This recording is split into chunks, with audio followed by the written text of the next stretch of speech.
Tastes like plain mineral water. All right, everybody. Hey, we're doing it just a slightly different today. We on location. Steve, you got to move to the other seat though. Oh, I okay. am celebrating my auntie's birthday. So happy birthday, Auntie Marianne. Everybody's upstairs. I'm downstairs. Steve's at the office, but the show must go on. So every Sunday we bring to you Welcome Northwest Austin Council. We do it from 6 to 8. There's multiple ways of interacting with the show. We got the Facebook, the YouTube, and the Zoom. So if you on the Facebook or you on the YouTube, make sure you like, make sure you subscribe, make sure you share. And if you comment, we can see what you say so you could be in the show. This is a community-based conversation. This is West Side people on the West Side talking West Side things. This week we're gonna talk about solutions. Steve and I were talking about some of the ills of the ghetto, and we were just shooting out some thoughts that we feel can help. As you can see, I got a guest today. This AJ. When we talk youth, this is youth for real. But he want to be on, and he gonna tell y'all a little bit about what we need in terms of solutions to the problems that we're going through in the hood. But we're gonna bring him on a little later. As we always start, we go with Steve, man. What's up, Steve? How you feeling? Oh, I'm feeling good. But I tell you what, I'm gonna feel a little better after we get into a little bit about what happened at the what is it? The Martin Luther King. Oh, yeah, man. It was an eventful week. We had the Civil Rights Hall of Fame, the Martin Luther King Civil Rights Hall of Fame dinner this past week, where there was a bunch of inductees, and there was a lot that went right, but there was a lot that went wrong as well. So we'll talk about that. And we also want to talk about last week's Survivor Conference. I'm actually wearing my Crime Survivors for Safety and Justice shirt today.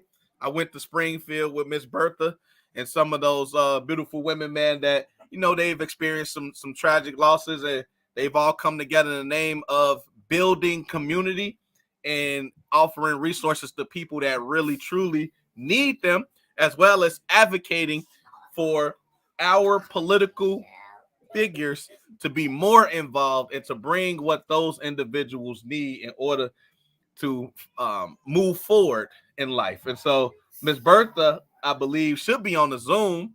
And if she is, Steve, if you can see Miss Bertha, you want to just go ahead and bring her right on in so she could just talk about that before we move into the Civil Rights Hall of Fame dinner. Is Miss Bertha on? Yes, I'm on. I can see her. I think I see her. I'm going to have to bring it a little closer. I'm on. Can you all hear me? Yes, we can. Hey, Bertha, how you been? I hear you. Hello, everyone. Thank you all for having me as one DeAndre.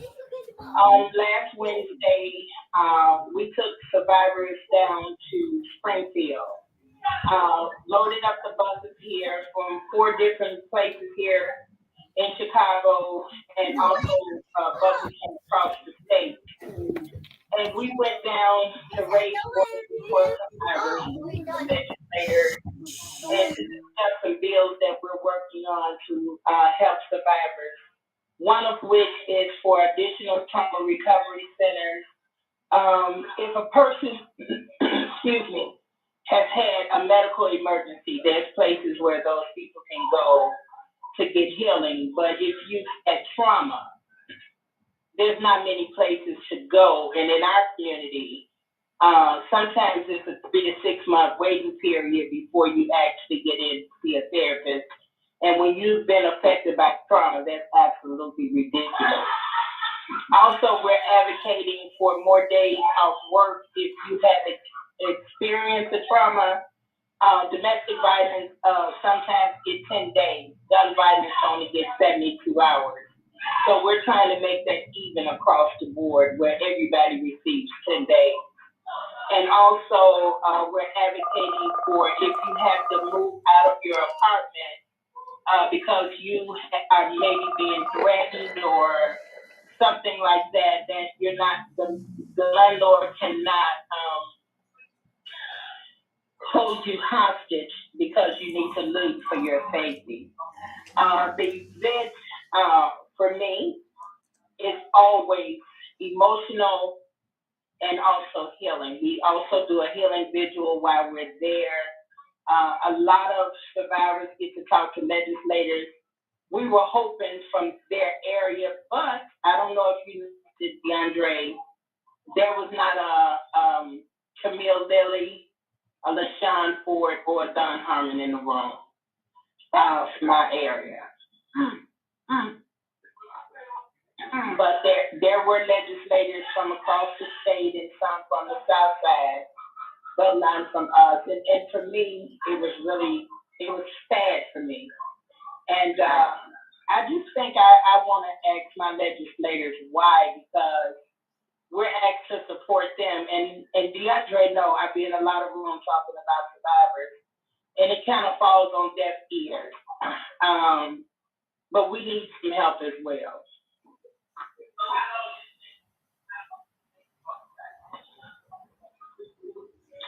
So if anyone wants to know anything additional about crime survivors for safety and justice, please let me know. The event will happen again next year, but in the meantime, like April the 30th, we're getting ready to do a healing vigil for everyone who wants to be a part of that. And excuse me, I will get the information out about that. Right. So let's talk about if anybody has any questions, concerns, comments. Yeah, like I said, please reach out. I'm sorry, go ahead. Let's talk about the award you received.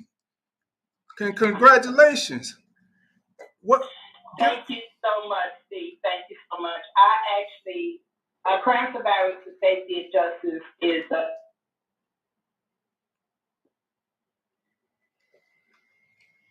Say again.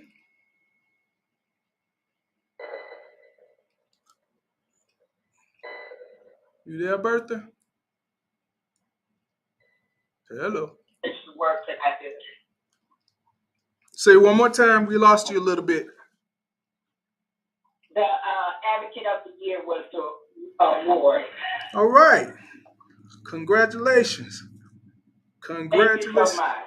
Yes, so congratulations. Everybody said they seen you on TV.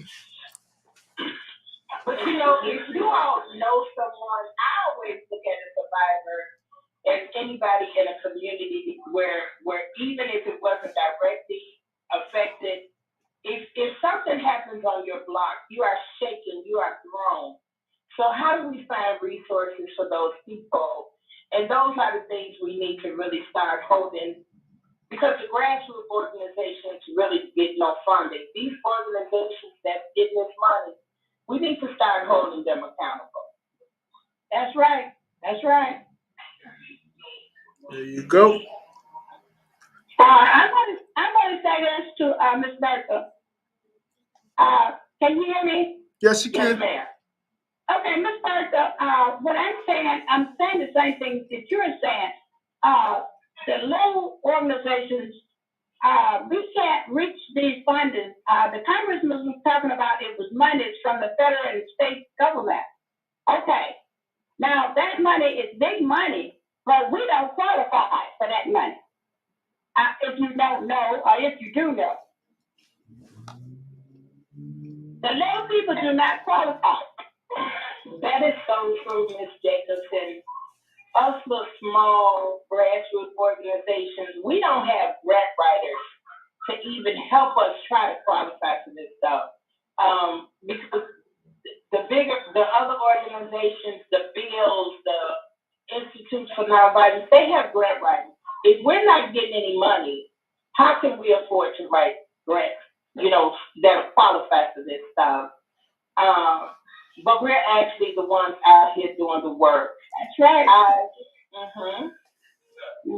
know. So it's so unfortunate. And I remember some years ago, I went to Camille Lilly and Don Harmon and asked them to follow the grant money.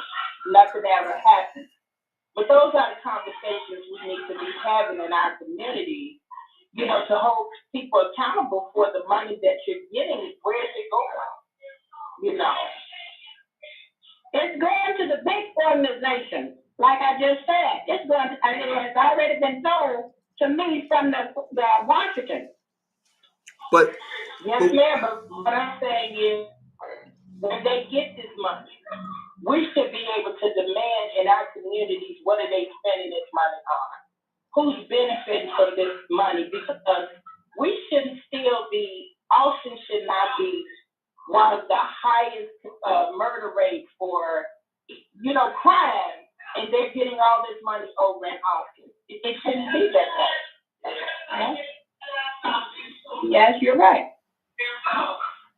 So how do we as community, start standing together to fight for these things? Because if we don't start fighting together, we're gonna always be behind the 8 ball. I have asked Malcolm when they do the 5K this year in Austin, if they could do it for the survivors, they can do it for everything else. Let the survivors have a year.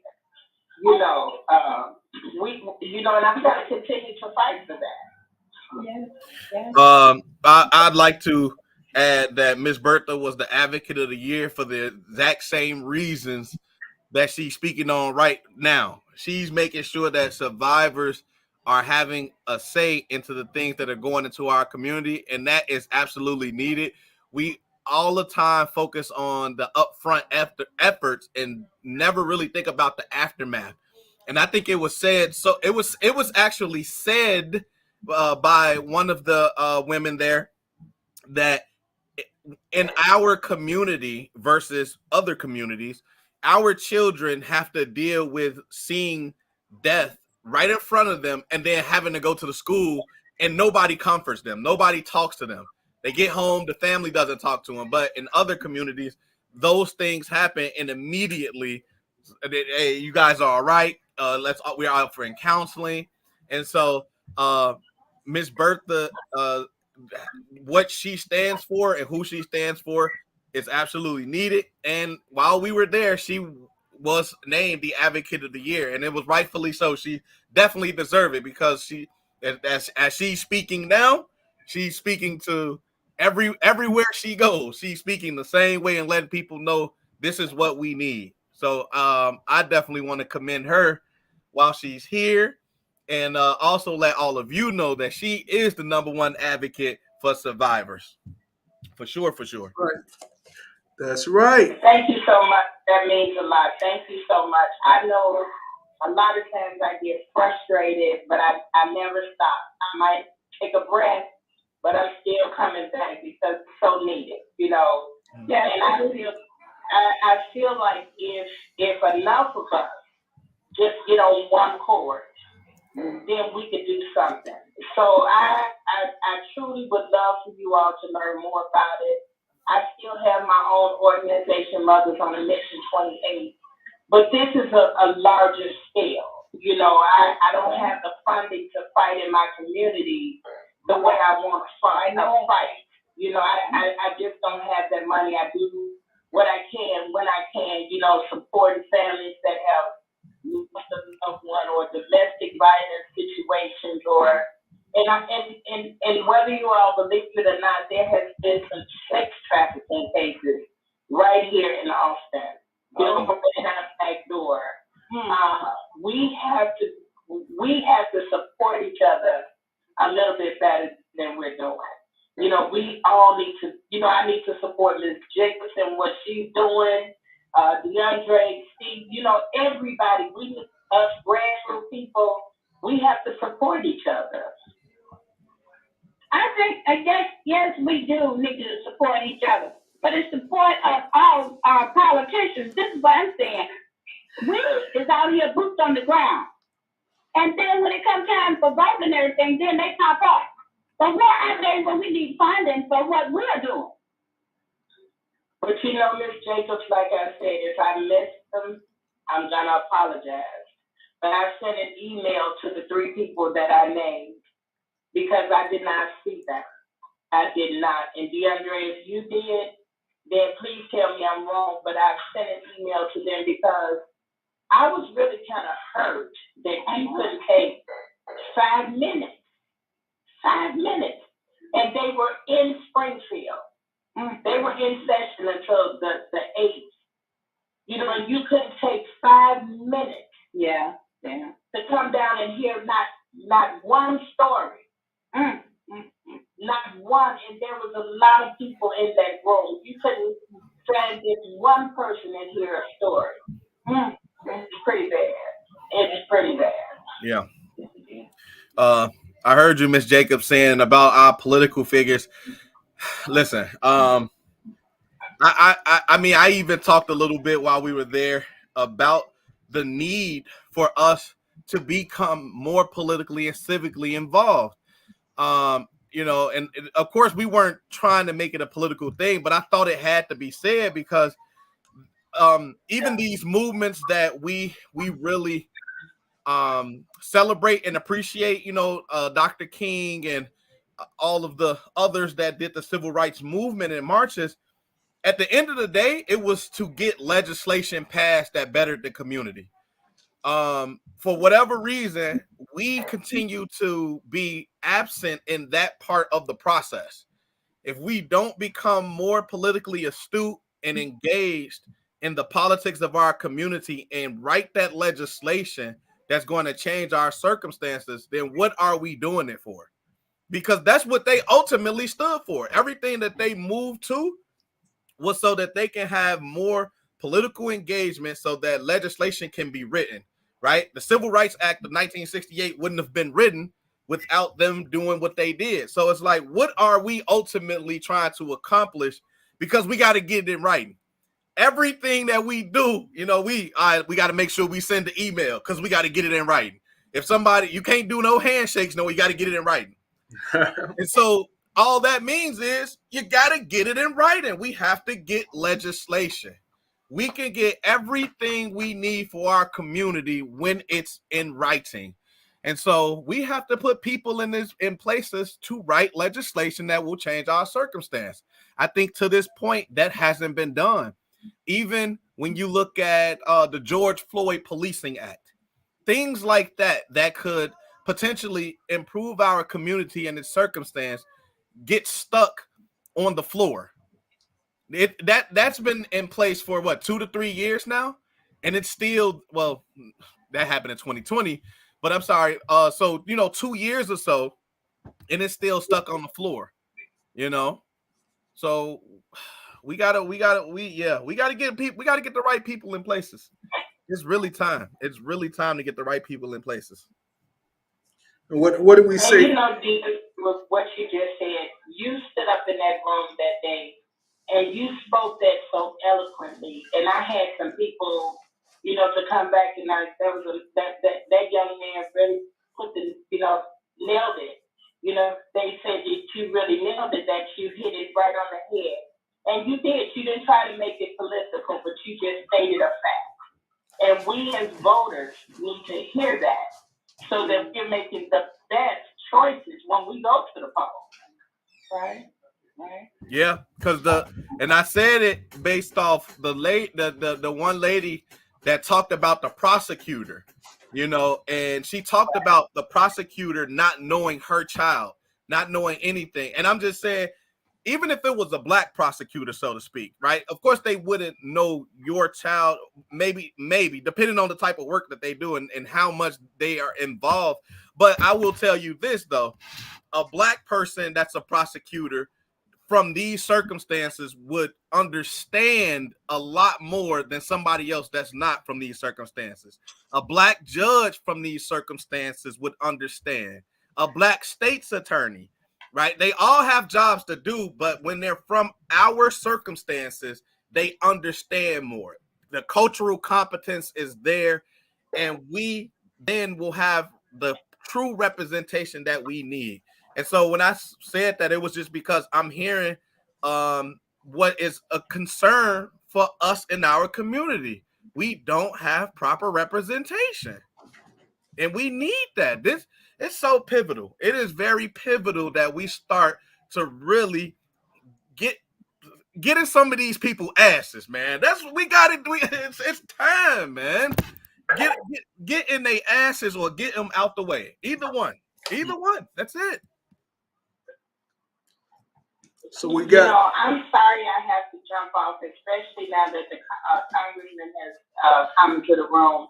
I'm actually at another event But please, anybody who wants to know anything further about this organization and the work, DeAndre, if you could please share my contact in the chat, I would be more than happy to speak with you all further about it. Okay. All We right, appreciate your time, Bertha. Thank you, Ms. Jacobs. Thank you all. All right. I'll be there for you as always. Thanks, Miss Bertha. Thanks for coming All on. right, you all have a good evening.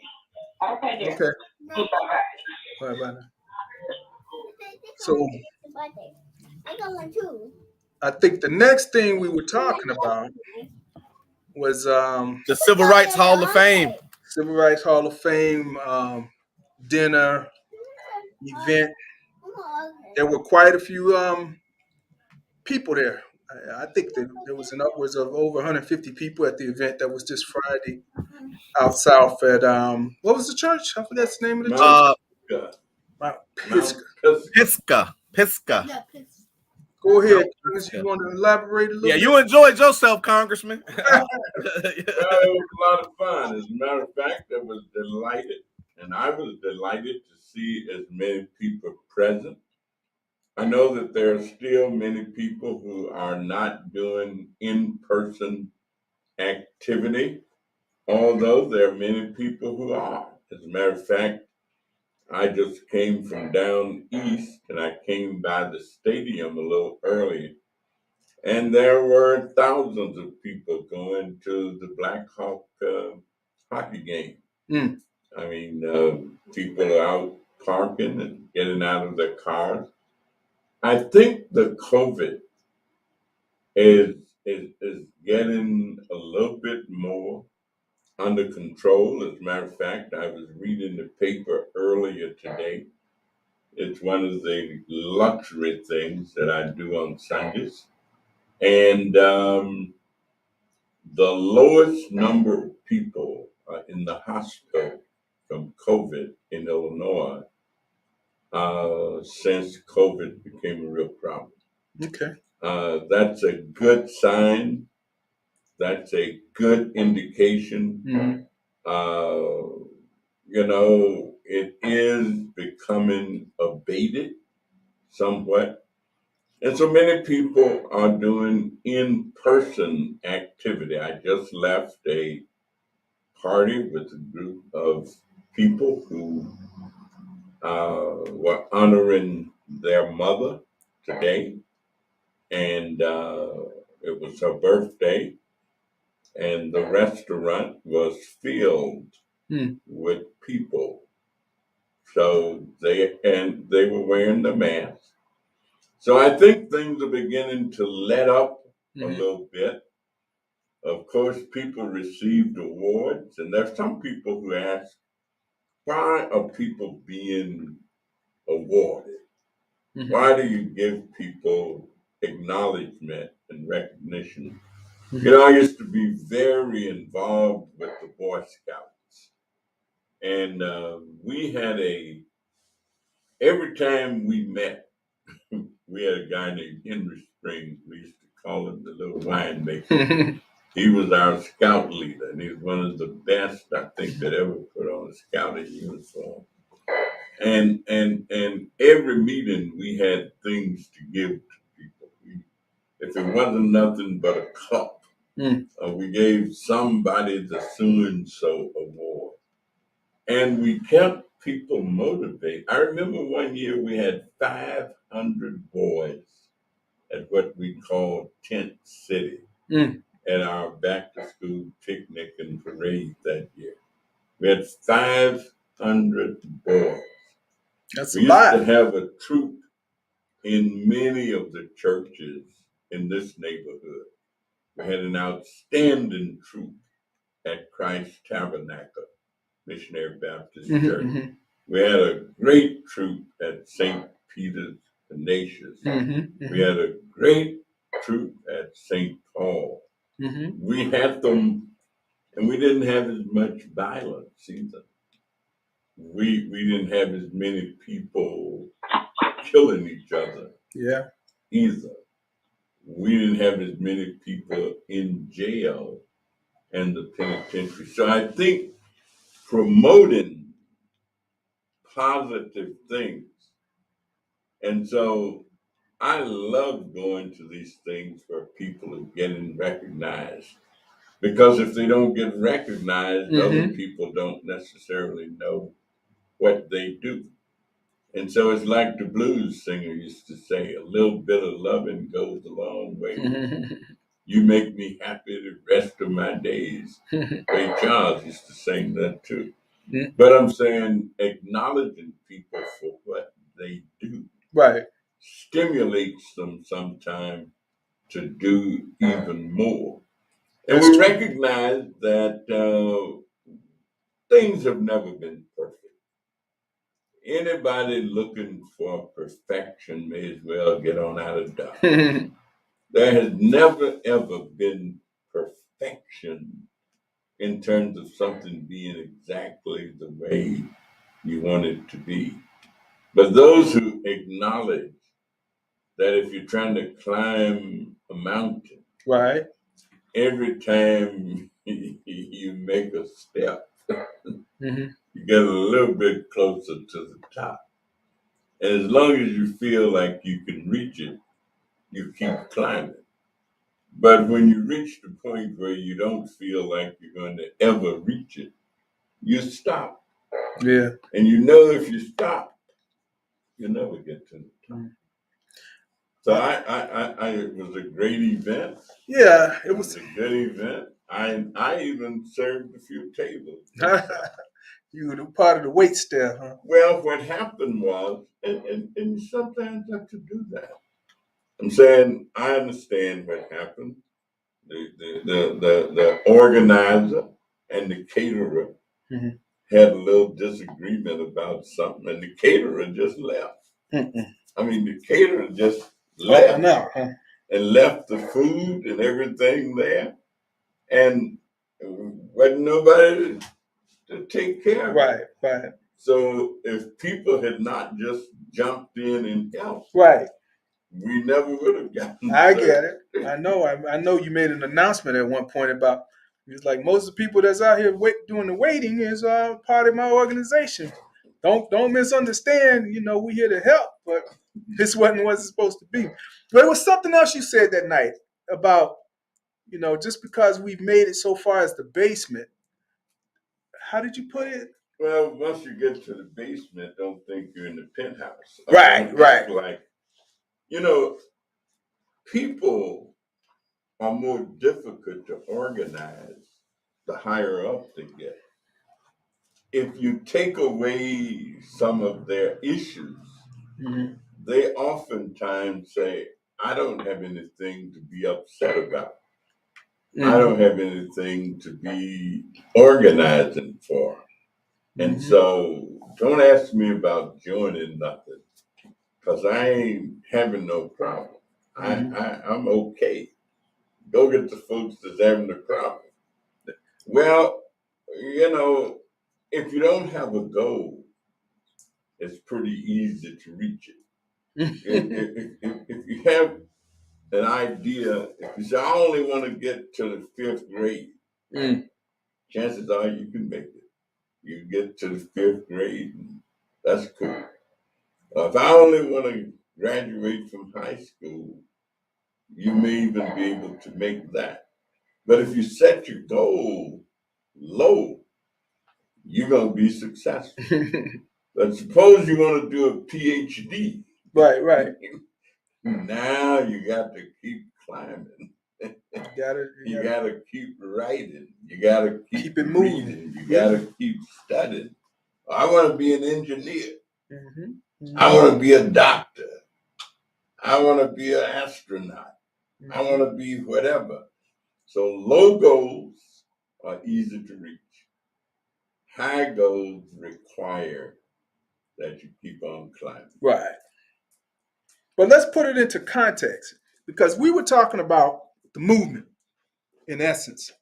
You know, where we started in the civil rights movement and where we ended up.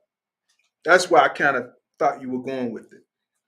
And if you put it into context with what's going on today, Yeah, I was gonna say, Congressman, you made a when you was doing your speech, you talked about, you know, we've made a lot of progress, but you alluded to us being in the basement, you know, and you said, hey, you know, don't be happy that we done went, you know, from the ground to the basement and behave like we in the penthouse. Right. You know, I told somebody that this weekend, and I said, yeah, Congressman said that this Friday, man, and it stuck with me, you know. So I guess what Steve's trying to say is, you know, as it relates to the progress we have, but also understanding where we are, you know, like what are your thoughts? How do you, you know, obviously you got some feelings about it as you articulated already, but expound on that a little bit. What you know, Right. You where know, we when at? I was a kid, one of the first persons I heard make a speech to us at school, gentleman came. He was a home demonstration agent, like y'all would. That is, he came out and helped the farmers figure out how to make their crops better and stuff like that. So he was a big man in the neighborhood. And they had him come to the school and make a speech. Mm-hmm. And I think I was sixth grade. I always remember the speech he made. He says, I want you all to ask yourself 3 questions, just 3 questions. Mm-hmm. The first one is, who am I?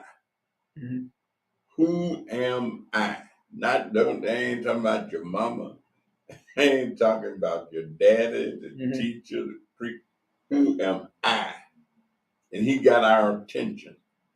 And I said, what are you talking about? Right. Then he said, the next question is, what do I want? Just what do I want? Mm-hmm. Mm-hmm. And then the third question is, how do I propose to get it? Hey. And I've thought about those 3 questions the rest of my life.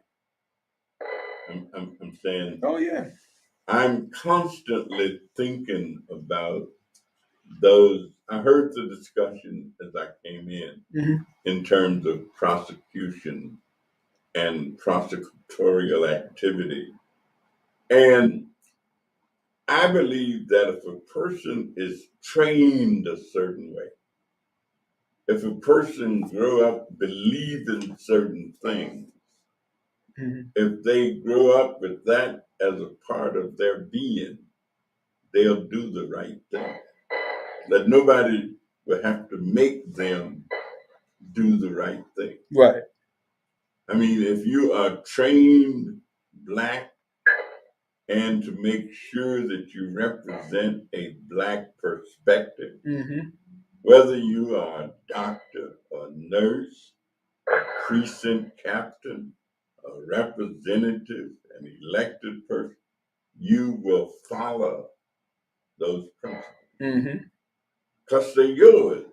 Nobody have to make you do what you want to do. And they won't have to make you do it. You'll do it yourself.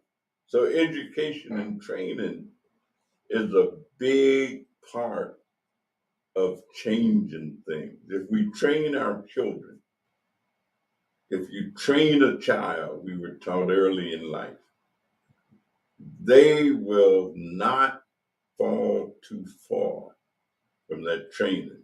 And even if they do, they'll return to it. Right. If people go to church and they, as a child and stuff, they'll keep going to church. Then if they quit and backslide, eventually they'll go back anyway. Because there's something in their heritage that says to them, this is what they ought to do. I sat next to a minister last night at a wonderful event, and they were filled to the brim. It was Operation Uplift out in the western suburbs A woman named Miss Northika Stone developed it. It was training, it was cultural. She has died, but her son has taken it and kept it moving. And they had a banquet hall full of people Wow. in Elmhurst last night. Mm-hmm. The men all had on tuxedos and white jackets who were officiating, Mm-hmm. and they were giving awards out, and the room was jam-packed, and it was just a great event. Wonderful, wonderful event. And I said to the gentleman, pretty much, I know your mother would be proud of the fact that you've taken on the leadership of this. All the politicians out there were there. Mm-hmm. Every last one of them Yeah, I heard about this. were there.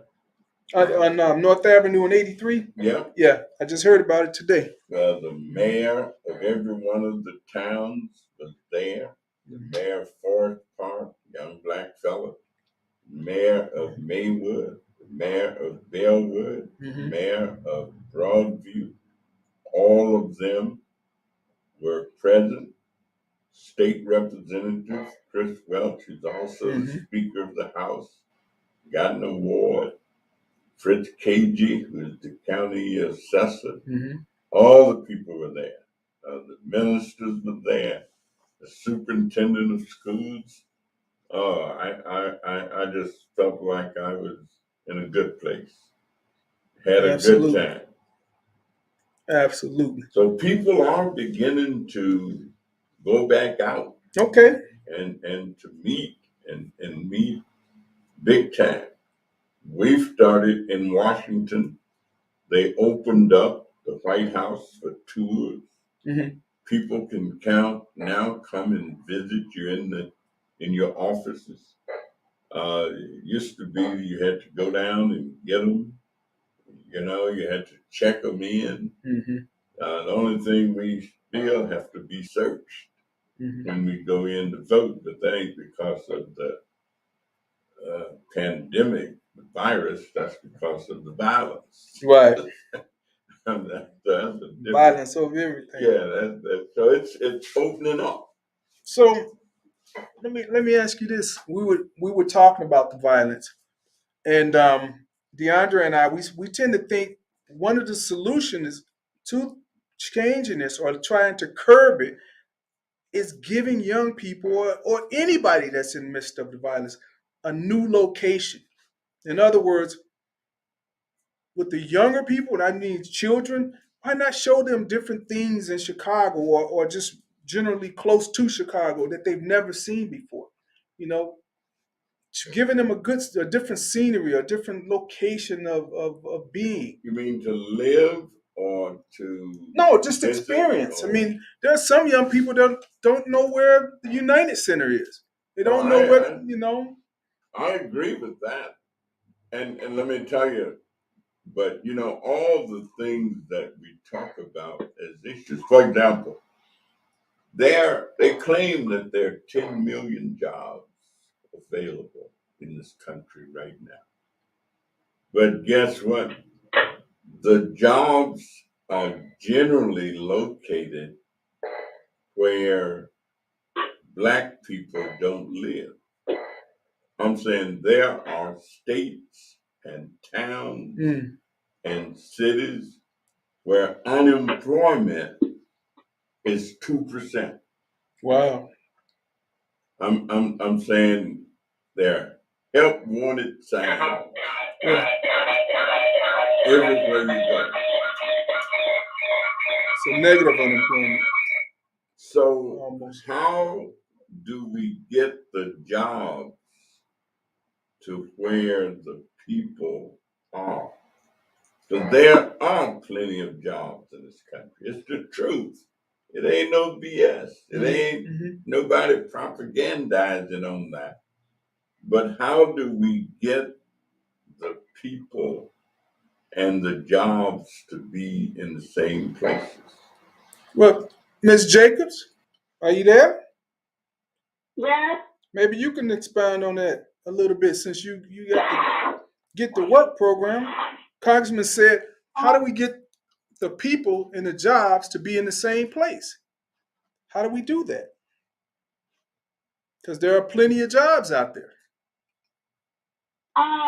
Yes, they have the sign on certain places that they are hiring. And they have people to go online and do the application. Once they go online and do the application, then they have to wait for so long to be called. And sometimes they don't get called. I experienced that last week with Freeman Seating. Mm-hmm. I had taken 7 guys to Freeman because they had put the application online and that they had been waiting like a month. So Freeman had a job fair on March the 22nd. Uh-huh. Everybody got a flyer, but my organization. So I asked the guys that we would go to Freeman. We went to Freeman. I had 7 guys. And she told us that we couldn't come in because I hadn't registered. I said, you didn't send me a flyer. She said, yes, I did. I sent all the organizations a flyer. But she didn't send the organization a flyer. So she said, well, you can't go in because you're not registered. And plus, I have other organizations inside. And when you saying she, said, no. When you're saying she, who is she? I said, no. Huh? Who is she when you're saying she? Who is the? Me? Yeah, you're saying who is the she person that said this? Marissa, HR. Okay, HR director. Okay, I got you. So she said, you cannot come in because you have a list. I said, we are not going back because these young men have arrived. You have not called them. They need to come in and do the application. They can be hired. Mm-hmm. We did not come back. And she said, well, okay, well, you can come in. When we got in, there was only one person in there. One person? Come on now. I don't know who the person was. She told me the different organizations were inside that we could come in. And when I told her we were not turning back, we was coming in, we walked in, and it wasn't but one person in there. So they were fabricating all that, making it all up. Yeah.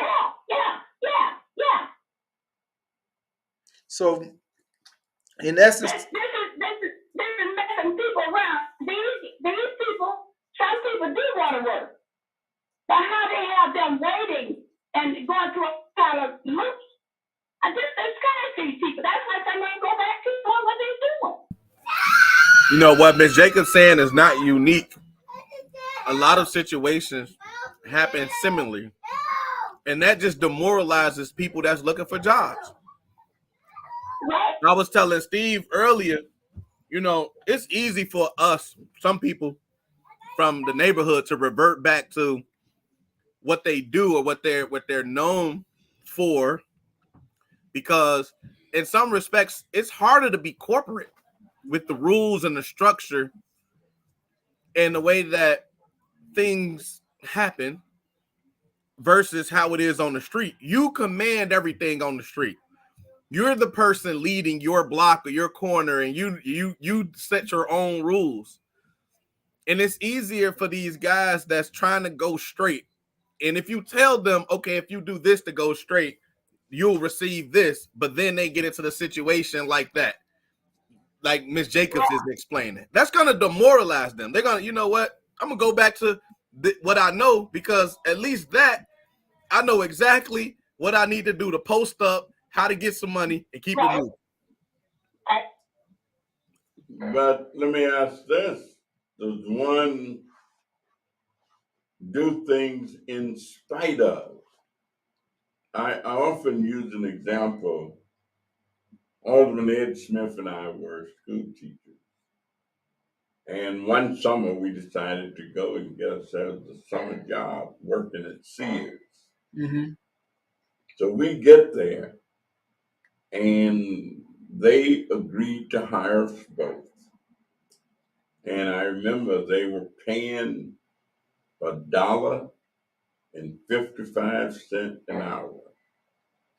And the jobs that they offered us. And we weren't making too much money as school teachers, but we were school teachers and we were professionals. And we went out to the parking lot. We said, well, that's all right. Thank you. But no thanks. We get in the parking lot and we're just standing there talking. And I said to Ed, I said, you know what? I don't have anything to do this summer. I think I'm going to go back and take the job anyway. And he said, well, I'll go back to take mine too. We went back and told them we changed our minds and we took the job. Okay. Ed Smith became the assistant credit manager at Sears Roebuck at Arthington and Kedzie, working part-time. I reached a point in the department where I worked that I could go to work anytime I wanted to. Part-time. I set my own schedule. If I wanted to work just the day before Christmas, when they had a big rush, I could. If I wanted to work Easter, day before Easter, I could. And so both of us ended up having great experiences working for Sears Roebuck. Of course, I eventually quit because I was also going to graduate school at night and teaching school and working at the post office part-time at the same time. So in essence, but what I'm saying is that I don't think the person who offered us these jobs intended that we work. I think that person thought he was going to discourage us. Because we put, our credentials on the table, stuff like that. They knew what we had. The guy knew we had college degrees and that we could probably do damn near anything they had to do in the store. There wasn't nothing there that if we didn't know how to do it beforehand, we could learn how to figure it out pretty quickly. And so I think his intent was to deter us from taking a job. But we decided, I remember exactly telling Ed, I said, Ed, I don't think this guy cares whether we have any money in our pocket or not. I said, I want to make some money while I'm waiting for September to come back around. And so I think sometimes we trick people and do things even when they're trying to discourage us from doing them. And they may come out right. I remember looking for a job when I came to Chicago and being told that I didn't want the job because I had a college degree. Wow. I mean, when I came to Chicago, I came with the idea, I got here on a Saturday, that I was going to go to work on Monday because my brother-in-law had a reputation where he worked that anybody he took to the foundry, pretty much they'd get hired. I mean, that used to be the way a lot of people got hired. Somebody would vouch for them. Word of mouth. I know people who didn't finish high school and all who ended up working at Mars Candy Company. And because somebody in their family had worked there and then they tell them about it and they come. All of those individuals have led middle-class lives. They've all had good jobs. They've all had steady jobs. and they've all been able to send their kids to college and do things that you do. Of course, they close it. Yeah, I was about to say. Breaks my heart because Mars always had a reputation of being a good employer, pretty much paying well, and having good benefits. Yep. And you didn't have to always necessarily have a master's degree or something to work there. And a number of people in my church who worked at Mars and who, you know, rose through the ranks, and some of them were supervisors and so forth. And they made good money, although they didn't have all of these elongated credentials that you have to have now. So I think education and training just goes a long way. I mean, this is America, and America ain't never promised to be a rose garden. America is a place where you struggle and challenge. And I think that's what Miss Jacobs was doing, struggling and saying to the people, well, I don't care what you say, the regulations or the rules are. You said they didn't register, but they must have figured out and found out somehow that there was some job availabilities here. And they don't come here.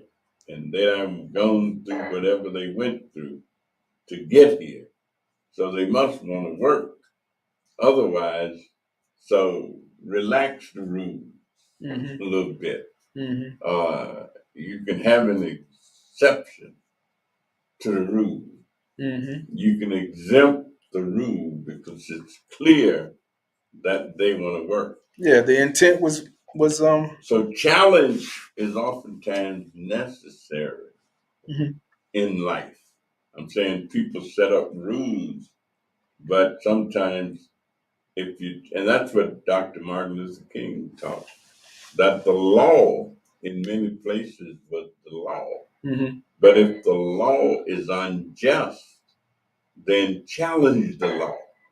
It was against the law for Black folks to go in the restaurant and sit down to eat. So challenge the law. Challenge other kind of laws and make sure that you get the benefit of the doubt. Right. When you know that injustice is there. Hey, you know what, Congressman, something you said about America and the difficulty, but also opportunity that lies here makes me think about something I heard this past, actually Friday morning before we did the civil rights dinner. A guy by the name of Sam Petroda, Indian guy who could be called the father of modern technology in India, was given a talk about how we restructure America. And one of the things that he said that I said I'm going to continue to pump, because I believe this idea needs to be pumped, is, you know, how we spend money in terms of violence prevention. And he said, you know, instead of creating all of these groups and organizations to combat violence, how about we take the bangers, the drug dealers, and take them on a world tour for 6 months. Take them outside of America. Take them to places where they would wish they were in America. And then bring them back and see what that experience is like for them. And I said, you know what? And now Steve and I talked about this because Steve has a friend in Colorado that will be willing to go mountain climbing and things with the guys. So we talked about doing something like that. But when he said make it of a more worldly experience, I thought, you know what? That would be awesome. How would it be for these guys to experience the slums of Jamaica, to experience the slums of India, the Dominican Republic, Brazil, Africa, you know, Asia, to see how people really live in the hood, in the ghetto? Because then maybe they're going to come back and realize they have a lot of opportunity here in America. I get that our limited world view, because our world is the micro. It's the west side versus downtown. It's the south side versus downtown. That's our world view. That's all we know.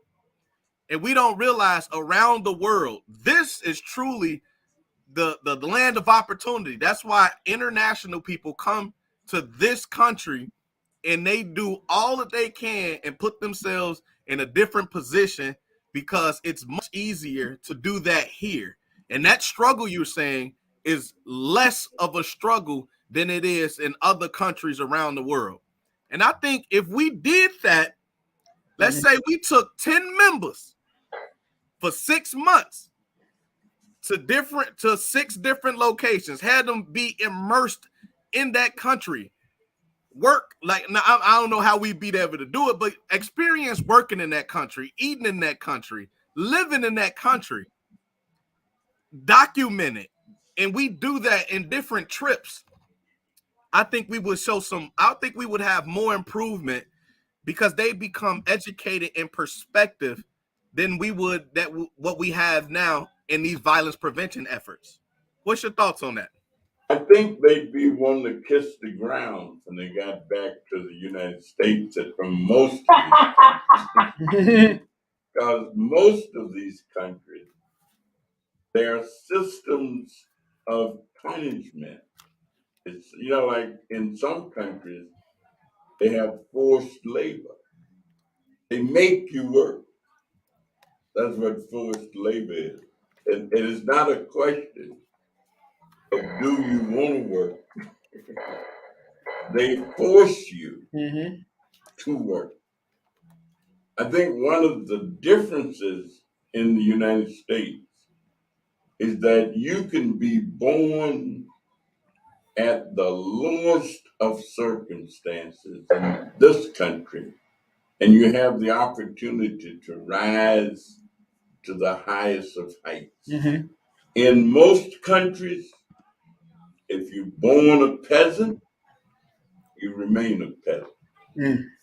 If you're born in a class situation where you're in that class, the chances of rising above that is not nearly as likely as it is. Many of the immigrants that we see in America who come from other places, they are indeed the cream of the crop. I'm saying they are the cream of the crop. And the reason they come to America is because there are more opportunities for them in America. It would be hard for me to want to leave Chicago. I'm saying if somebody came and offered me the opportunity to live someplace else, I wouldn't want to go. I'm saying many members of Congress and all, when they lose, they don't go back to where they came from. They stay in Washington and become lobbyists and do that. And if I'm through, put me on Race Avenue. That's where I intend to be. Midway Park. That's where I intend to be when somebody come get me. They know where to find you, huh? To take me to that final resting place. You couldn't get me to move out of Chicago. I'm saying you could give me Paradise Island, and I still wouldn't want to go. Right. Congressman, so my question is, I believe that's a beautiful idea, and I know it could be done. How do we get something like that going? Because I'm going to keep talking about this. You can bet every town hall every safety, non-violence arrangement that comes together in the community, I'm gonna say this is what we need to I do. think some of it is being done. Okay. And they're called fellowship, and much of what Tiny talks about his experience growing up and all, that was what got Tiny into the Eastern schools and all. I'm saying there were programs to do just that. There were programs to come into the inner city.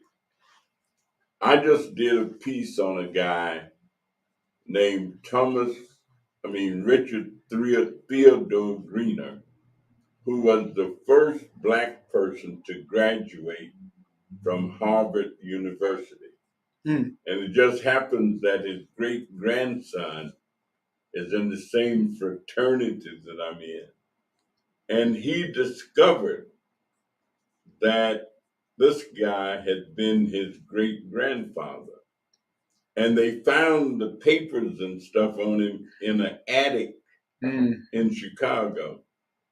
He was actually born in Philadelphia, worked and had a job working when he was a teenager. And the people that he worked to noticed that he was a smart teenager. And they helped him get into Andover, that is Phillips Academy. And he went to school. Now, this is back in the 1800s. So Phillips Academy was the high school. Phillips High School. That's right. Okay. College prep. Even then. And he went there, and then he went to Oberlin College. And then he got transferred and went to Harvard. And he then went to law school, and he did a lot of stuff in South Carolina. I had never heard of him.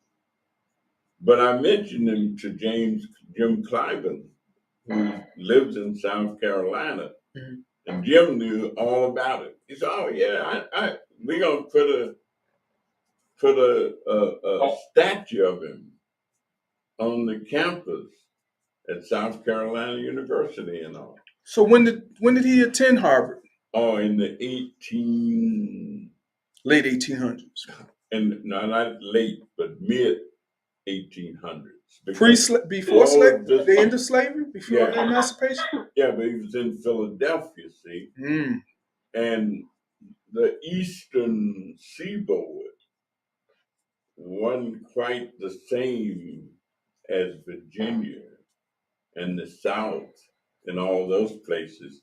And so there were some free Black people in those states. And so, the Black piece, they had abolished slavery in those places. And so he was able to go to school and became everything that you could become almost. Worked for the Treasury Department, was a lawyer. And his name again was Thomas Greener. It's Greener. Now, the person who's my friend and in my fraternity, his name is Dr. Green. And so somehow the Greener got cut off from as he was born and all of that. Just like there are people in my family, or I'm in their family, who are white. And I don't know nothing about them other than my cousin, who's interested in this stuff, has done a lot of research and discovered who these Glasses are. The Glass, and even Glass-Steagall, the Bill, that person is a relative of mine. And she has all the information and stuff because she had been researching it. And she was also invited to become a member of the Daughters of the Revolution because our white relative fought in the war in the Mhm. Revolutionary War. Oh, wow. and in the Civil War Right. at War of 1812 and all of that. So it's some interesting stuff. Oh, But yeah. core racism, there are still people who believe that there are some races that are superior to others. Mhm. And there are those who don't believe it, but also believe that it's all right for one race of people to dominate others. They just believe it. Like you look at all the stuff that people try to suggest Mhm. that the woman who's about to become a member of the Supreme Court, Mhm. there were people who talked all kind of questions and so forth to her, knowing that this woman was as qualified as anybody could be to be on the Supreme Court. And the only questions they could raise was based on something other than intelligence, Right. something other than preparation. Yeah, we saw the circus that went on for those 5 days or more. And I guess it will continue to go on for a long time. I'm saying, as a person who has spent a lot of time during my lifetime where I'm in the room with people, and I'm one of maybe one or two Black people who are there, and oftentimes the only Black person who is there. Ultimately, you become immune to certain kind of stuff almost because you see it, you hear it. And so I don't focus on it. Mm-hmm. I really don't. I'm saying I've gotten beyond focusing on it and just respond in a way to it, but I don't have to do anything special to pick it up and to know it or feel it. It's ever presence is always there. Well, it's much of the time, and even when people don't intend necessarily. I mean, we all are a sum total of our experiences. I mean, that's what we are. And when will it change to the level of equity? A long time. And it's going to take continuous movement, I think. And when it changes, it's going to be because people have become so intertwined and so integrated until they will see themselves as a part of the total group as opposed to just being a parceled off. I felt very good. I was out at this thing last night in Elmhurst, and a gentleman walked up to me who was there working. He says, I remember you. I remember you used to meet with Henry Hyde out here. And I did used to go out there sometimes and visit with Congressman Henry Hyde. And I actually went to visit Henry Hyde when he was sick and dying in the nursing home. Because I knew him. I respected him. I worked with him. And although we disagreed a lot on practically everything except decency,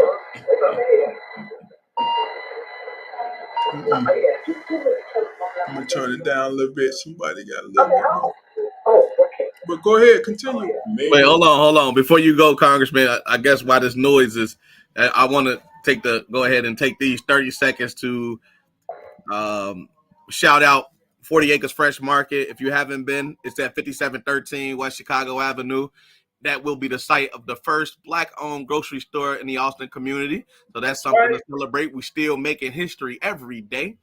Fresh fruits and vegetables. I mean, there's tons of vendors.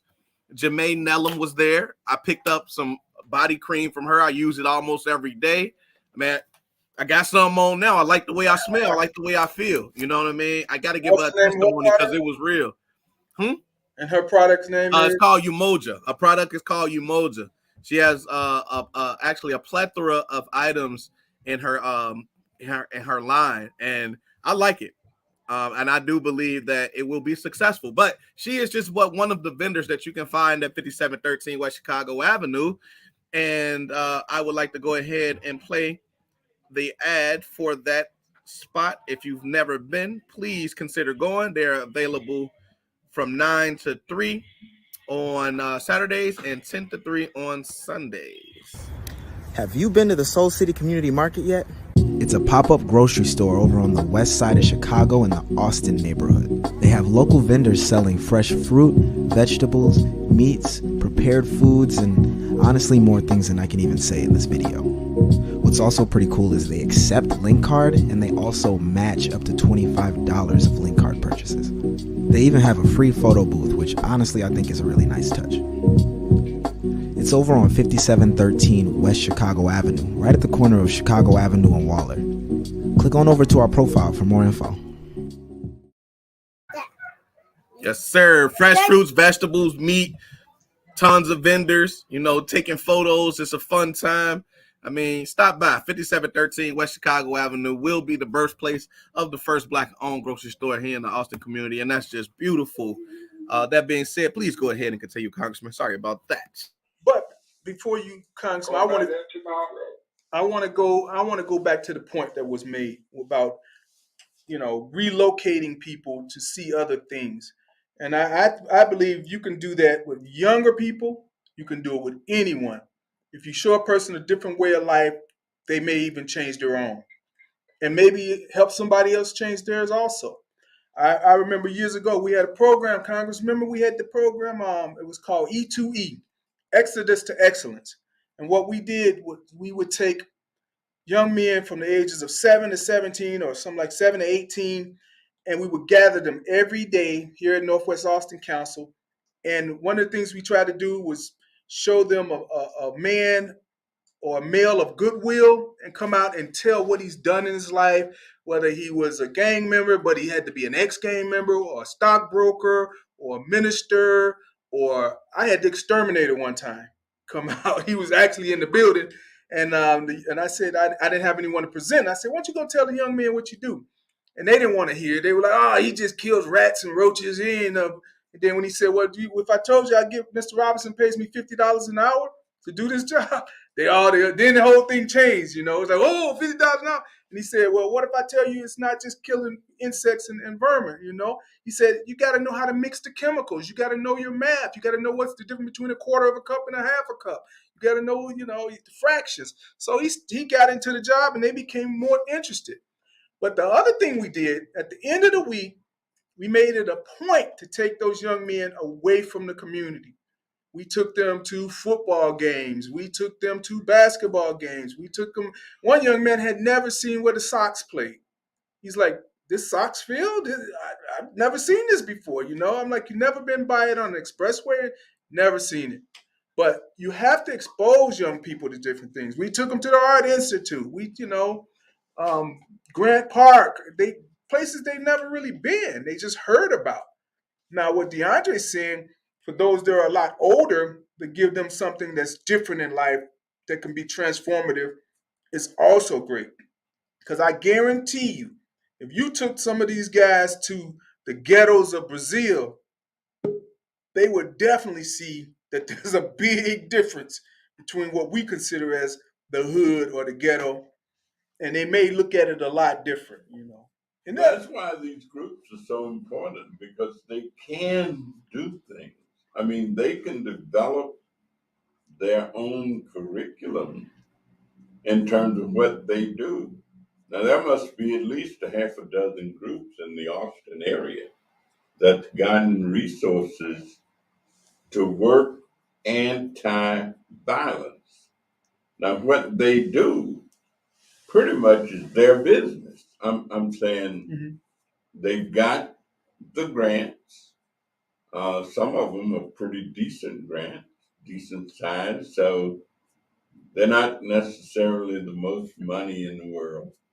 But if they're spending time with the individuals, see, I think much of our activity about young people is about them, not dealing with them. I'm saying, so if enough groups and organizations have programs where they're actively involved with the young people themselves, that's how they learn.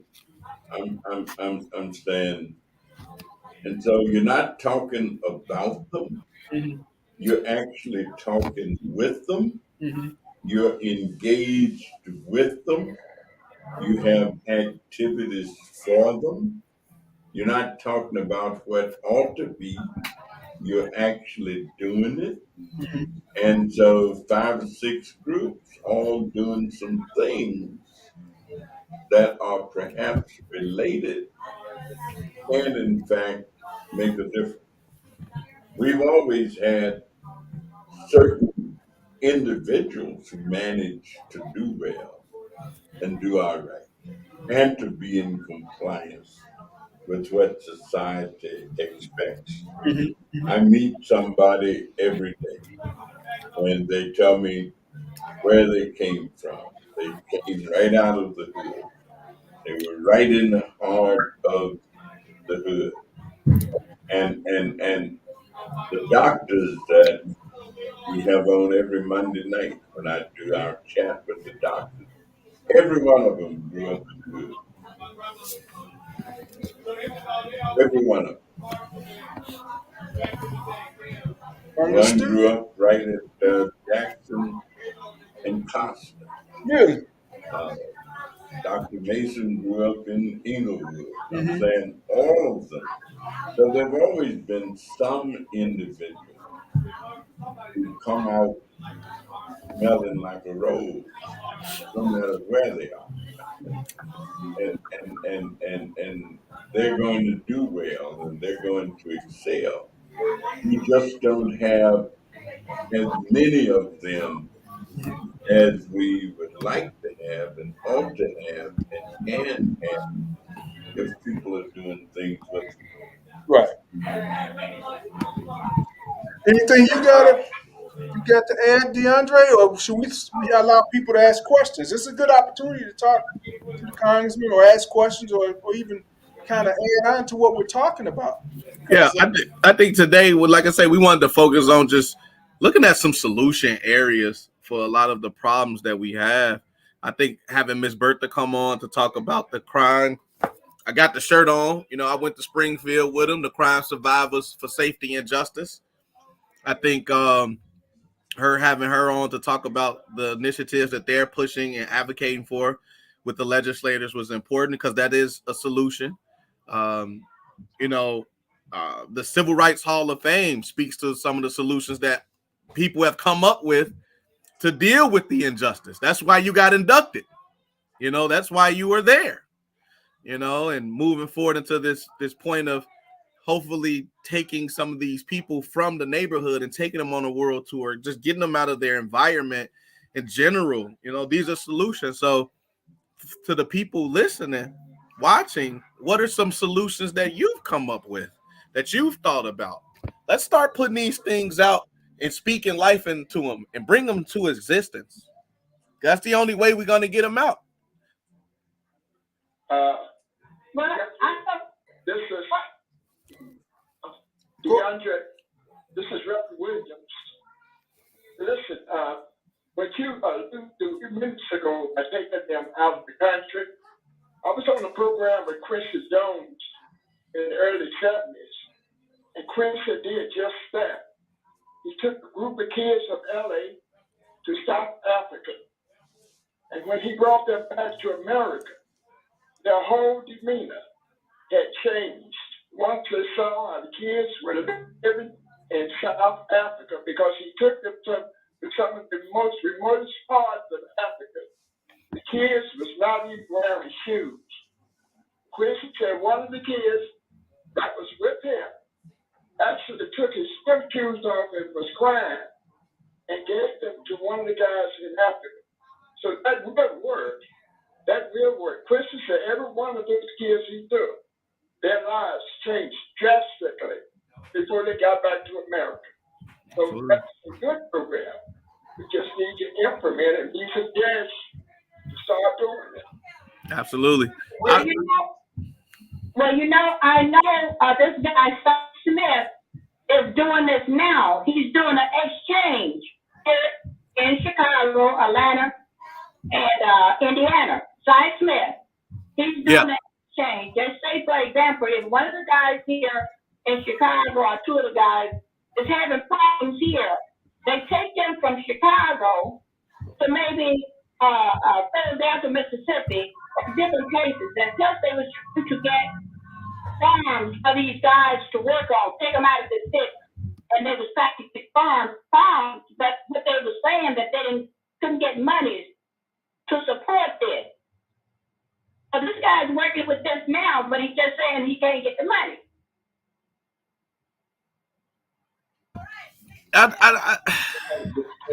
Yeah, we got to figure that out. I know, Congressman, I think that before you came in, I think that was actually a topic of discussion too, since we own Solutions.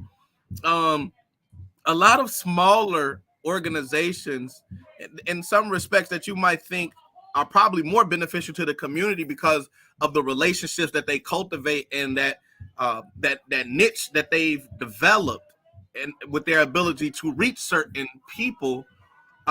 These are the organizations that really don't get a whole lot of funding, for various reasons, whether it's a grant writer or, not marketed enough or, whatever the reason may be. But how can we get these smaller organizations, these people that are making a difference, how do we get them elevated? What are some steps that these individuals can take so that they can start to become, just scale so that they can do more with what they have or what they're getting? I think one of the things that we talked about it one night, that even if you had a block club association where you say you got 10 block clubs in the group, they then develop themselves a 501c3 tax exempt entity so that they can go after resources and then network the resources to each other or spread the resources out. Say if they get a grant for $50,000 and they give each one of the group $10,000, then each one got a little something to work with. They get a grant for $100,000, then they split that up, and each one's got $10,000 apiece to work with. I'm saying there are creative ways to kind of do this. I'm working with a group right now that we're just organizing. Reverend Johnny Miller is the president or chairman of it. Reverend Michael Eady is one of the vice chairs. And a woman named Sharita Logan, who works with me, is one of the vice chairs. And when we get through, we think we're going to, and this is just generating resources. When we get through, and we hope to bring our first truckload of stuff to give away on Juneteenth, and it's supposed to end up being $400,000 worth of stuff to give away, based upon what people will have said they need. And so there are creative ways of doing things. When I first got elected to Congress, many of the first earmarks that I generated were for small organizations that didn't have no budgets, didn't have no money. And the red ribbon thing that we created, that Ben Montgomery, who used to work for me and who actually gave me these shoes I'm wearing, Ben and a group of his friends were always talking about the fact that small HIV/AIDS groups were not getting money and attention. So we came up with a bill, got it introduced in the General Assembly, and got it passed. And that red ribbon scratch off lottery ticket, the money from that goes to organizations whose budgets are less than $100,000 a year, and it has generated several $1 million over the years. And that was actually created pretty much by Ben Montgomery and the other two guys. One died, the other one we hear him every day on the radio. They were HIV/AIDS activists. So there are ways to do this. They require a little bit of time, a little bit of effort, and dedication to actually doing the technical part of it. For example, Sharita's putting together right now the bylaws and so forth that are needed to be done. Then you got to send the stuff down to Springfield and become a certified group. Then you send that to the Internal Revenue Service, get yourself a 501c3, and go after the money. Some of these groups, I understand that are doing the anti-violence stuff, that their grants of $500,000. I've told somebody got $1 million. Somebody got 300,000. So there is money in the hood for not-for-profit organizations to do some of this kind of work. And there is money in the hood to be had. DeAndre, are you aware that there is $1.9 billion the city of Chicago is getting ready to give away? Are you aware of that? No, I'm actually not. And is this going to be focused on crime prevention or block club development? I've been hearing a lot more about those two things in particular. When we get off the line, give me my phone number, call me so I can send you the info. I got it. I went to a meeting yesterday. And Why don't you tell everybody about it? What was that? I said, tell everybody about it. Yeah. Well, listen, hold on just a second. I'm gonna give you the website. Okay, I'm gonna put it up on the screen. Let me text you the website later, and that way you can pass the information on out. Okay? I most certainly will. I want to take it down now. I can hear. Oh no, I can't hear you. Congressman was saying there's lots and lots and lots of money. Okay. Oh, it's called America Rescue Plan Grants. Wait, say it again. Yeah, once again. Say again. You got pens? Yeah, we ready to say it again? It's the Greater Chicago Together.org.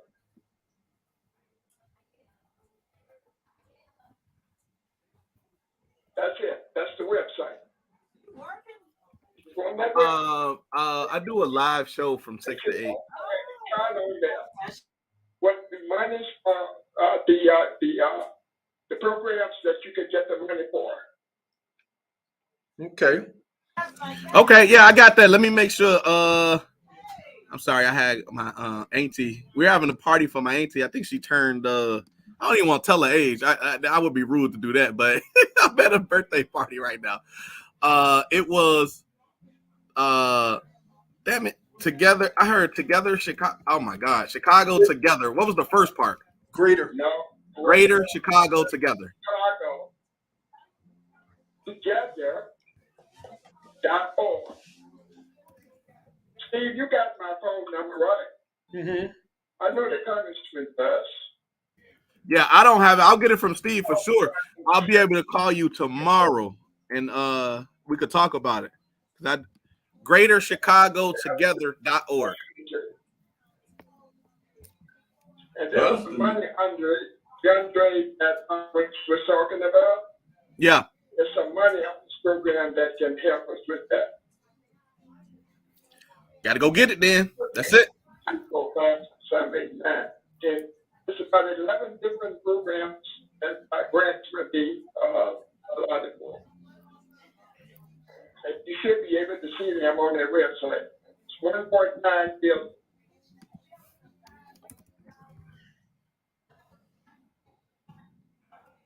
Okay. Read in the paper this morning that the mayor was going to. And I would. That's the website right there. Greater Chicago Development Together.org. Yeah, together. Somebody just said they can't find it. I'm gonna look for it really quick. Well, let me tell you, I read in the newspaper that the mayor and the city council were going to be giving away $12 million to people to buy gasoline. Yeah, I saw that, yeah. And that they were going to be giving them slips to ride the CTA as a way I got that info too. Yeah, encouraging people to use public transportation. I also had a conversation with the chairman of the board of the Chicago Transit Authority last week in D.C. He was there for the bill signing, and he and I were talking about they are trying to encourage people to use public transportation, especially since the prices of gasoline was so high. And they need to make sure people use public transportation anyway, so that the economy of scale helps get the value out of the money that is allocated for public transit. I'm saying it costs them to run the bus, even if ain't nobody on it. If ain't but 2 people on there, they still got to pay to run the bus. Same thing is true with Metra and all of these other outlets. And so we're all in it together. So we may as well all try and help reduce the problems and the difficulty of it.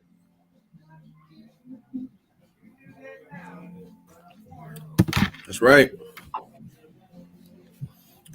Anybody else on the Zoom want to chime in? Thank you for that too, Reverend Williams. I did pull it up. I got it on the screen. So it's GreaterChicagoTogether.org. Mm-hmm. You got some more stuff that I need to send you to. Okay. Yeah. I'll get your number from Steve tomorrow and we'll connect.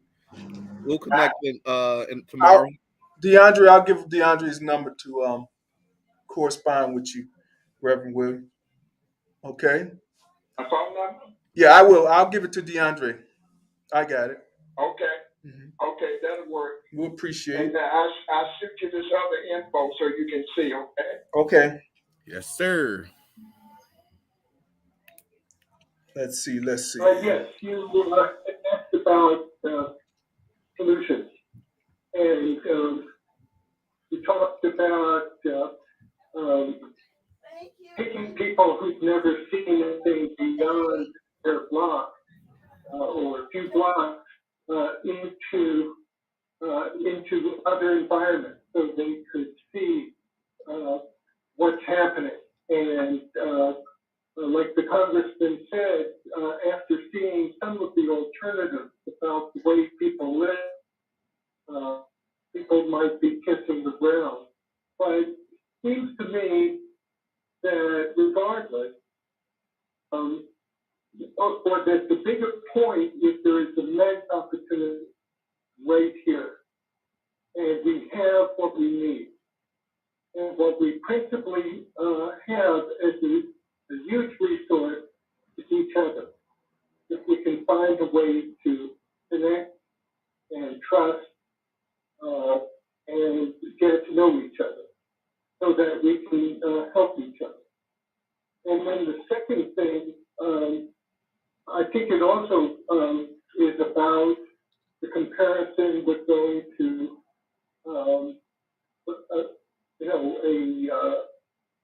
a slum in Brazil or wherever, or middle class area in other communities.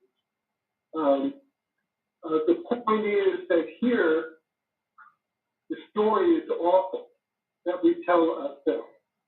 And it's traumatizing and it's disempowering. And we need a story that would inspire people and give them hope, and give kids hope about the future. And I propose that story is the story of Peace Book. Peace Book is one word, and book like Oak Brook, like Peace Book, one word. So I'll stop there.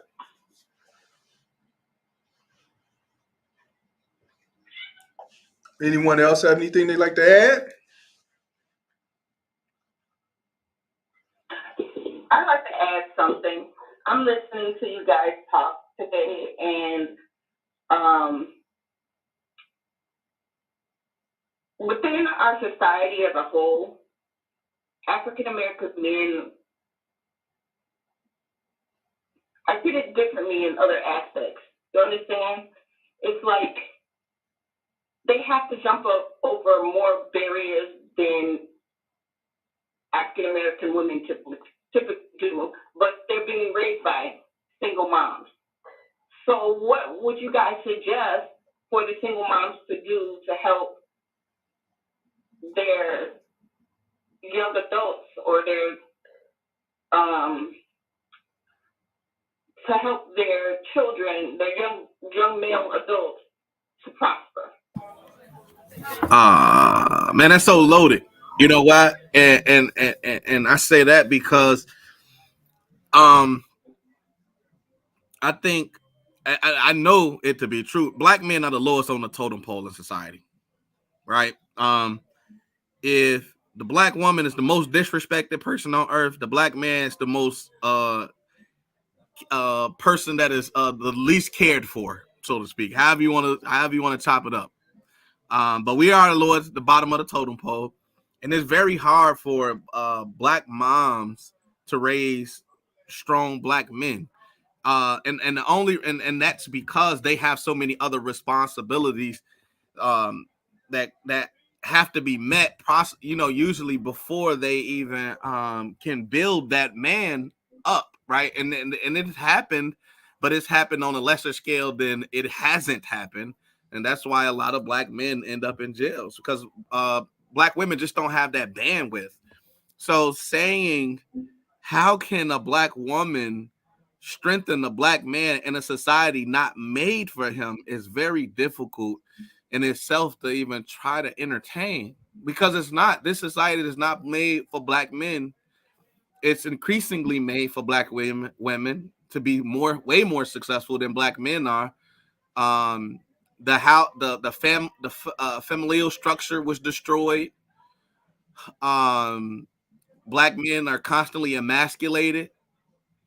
I mean, I don't know. That's that's a really difficult question to answer. because they just don't have the bandwidth. And what that means is, to me, other black men that are available have to be able to be in a position to show black boys what black men can be. And we do that. There's a lot of us that do that. But we are fighting up against a system that portrays us in a way that we see in the videos, that, we see in the movies, that we see on the big screen, here, see in the news, like however we see ourselves being portrayed is the image that people want to be portrayed. I remember listening to Byron Allen saying, he told a white producer, would you want me as a black man to be in control of the images that your daughter sees on the screen? And that white man said, nah. He said, so you tell me, why is it that white people are in control of the image that black people see of themselves on the screen? Mm-hmm. And that man had no answer. Mm-hmm. So we up against a lot. Black boys, black men in general, up against a lot. And the only thing that I wish that we could have more of is women that understood where they are because of the systemic stagnation of black men, because we are. And that's a difficult conversation to have, because you don't want to make it seem, especially as a man, you don't want to make it seem like I'm putting the blame on you, or I'm saying that I can't reach my fullest potential because of outside factors, because no man wants to say that, but in some respects it's true. So it's difficult. It is a very difficult question to answer. The only thing I could say for my response is black men have to continue to put themselves in positions to show young black boys and black men what it means to be an exceptional black man. And that's the only black man that is illustrated in today that gets any type of respect, that gets any type of credibility, is the exceptional black man. And you know how many hoops that black man got to jump through to be exceptional? And that's difficult. That is difficult. So at the moment, the situation with Will Smith, I'm over it. I'm sad that it happened the way that it did. But for a decade, he has gave the persona that he was better, more elevated to exhibit violence, right? And then when he does, the moment he does, he acts human, they strip him of everything. I'm not saying what he did was right, by no means, but it makes me sad for him and his family about the way it's playing out.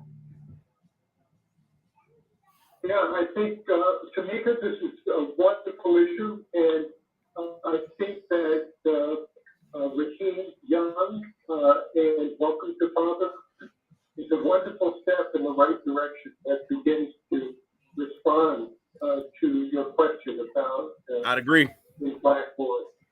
I agree. And, I agree. what? That's a really good idea.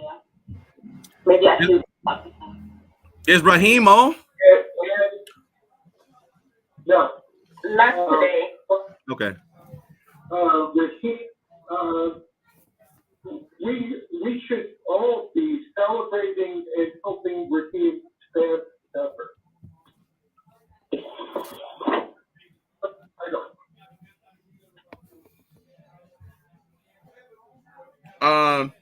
I'll say this. I'm over the Will Smith thing too, but for me, I was just so like, damn, guy.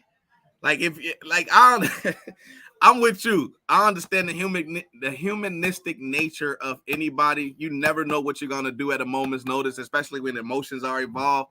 But I was just like, damn, I hate it had to be him. I hate it had to be Will, man.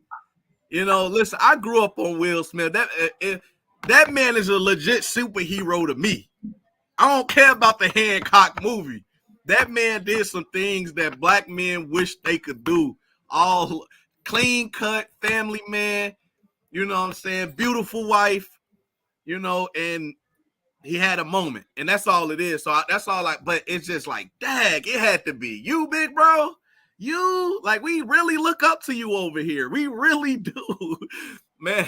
We really do. So that's the only that was very disappointing. That's all I want to say about it. It was just so disappointing. Like, it had to, you. Dang.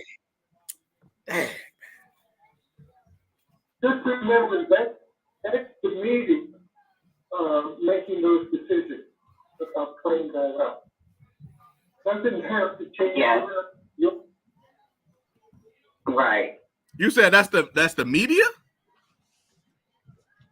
The media chose to magnify it and keep magnifying it. And I don't think we have to take on that view.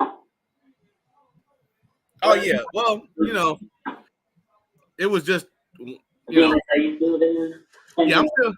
Girl, they right. They need to leave that alone. That was something that was supposed to happen. I believe so. Listen, I was raised by. No, you hear? Oh, I didn't. I was raised by my mother, who instilled in me every day how to be a man in so many ways. I knew my father. My father had two families. He had us, and he had the other family. But I saw him every day. I believe that the welfare system, when it was put into place, caused a lot of black man's problems as far as not being at home. When the welfare lady come by, the kids would run to the mama. His hand is at the door. Put the iron in the closet. And they bet not find a shoe nor a sock. Wait, you got a size 13 sock in here. This ain't your sock. Miss Ann come back. So what has happened?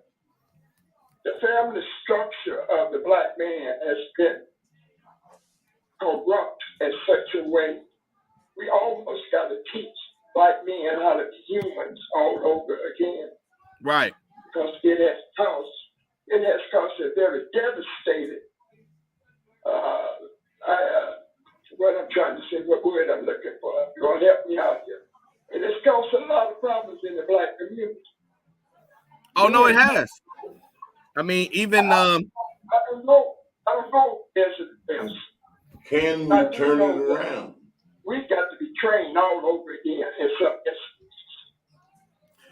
I think, well, the congressman said, can we turn it around? I absolutely believe so. But as we talk about things like the media and that narrative and how it's controlled, what's consistently happening is people allowing others into their relationships to dictate what a relationship should be and look like.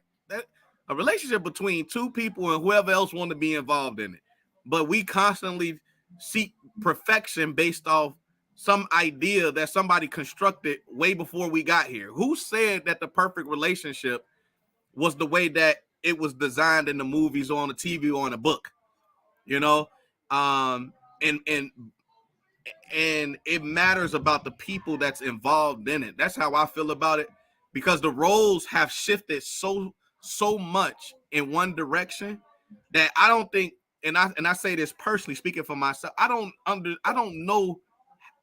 And please don't take this to mean much than surface level. I don't know what it means to be a man now.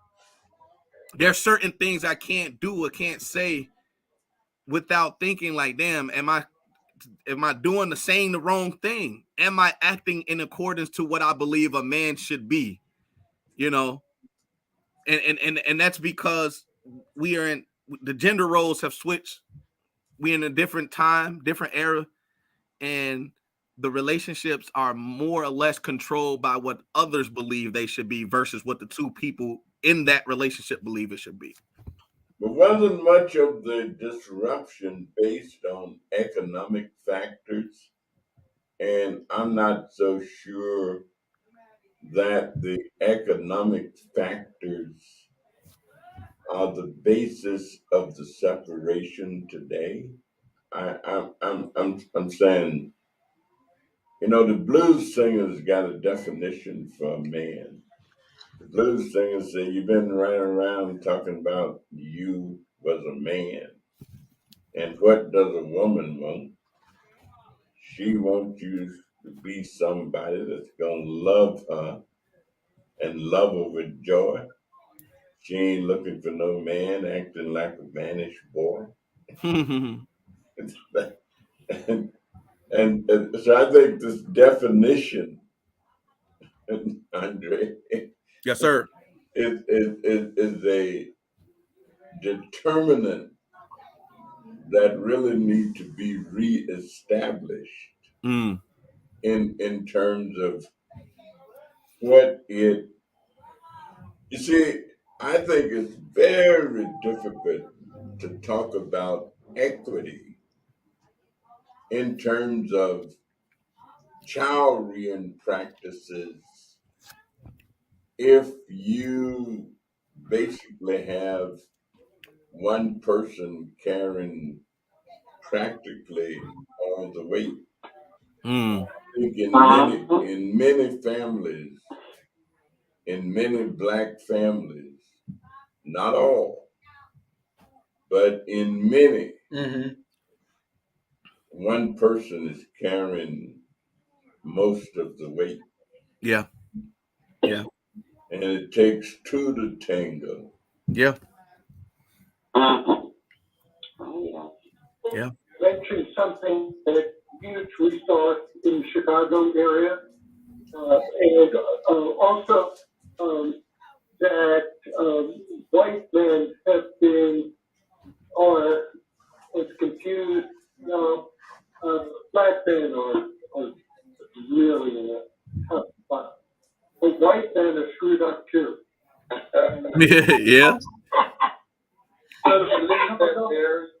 Man, white men rule the world still, man. Shit, they the ones that got the rule, the world clenched in their grips. They're making all the rules. That's not a man and owner who takes it all and leaves crumbs for anybody else. That's stupid, selfish, etc. Yeah, it is. I agree. That's not and owner. So the resource is called Mankind Project, and they have very youth center in Chicago. It's Fulton, with their Liberty.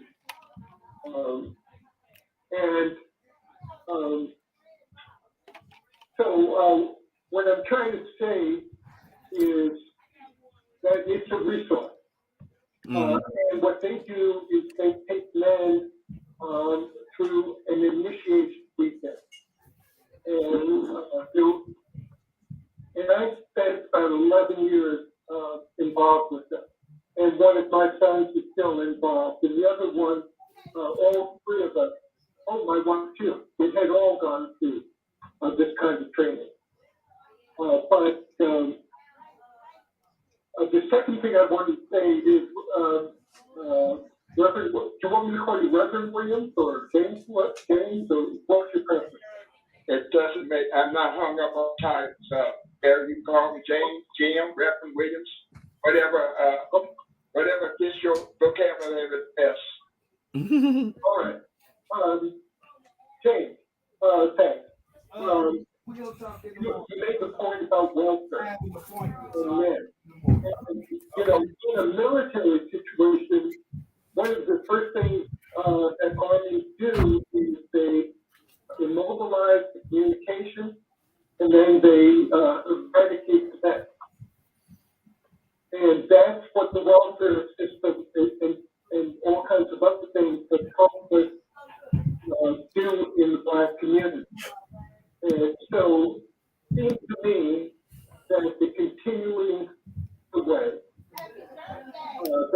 so prevalent in the Black community is is largely comes from the welfare way of thinking. And it seems to me that we need to be helping each other by giving and getting. We need a balance so that everybody is pulling their weight.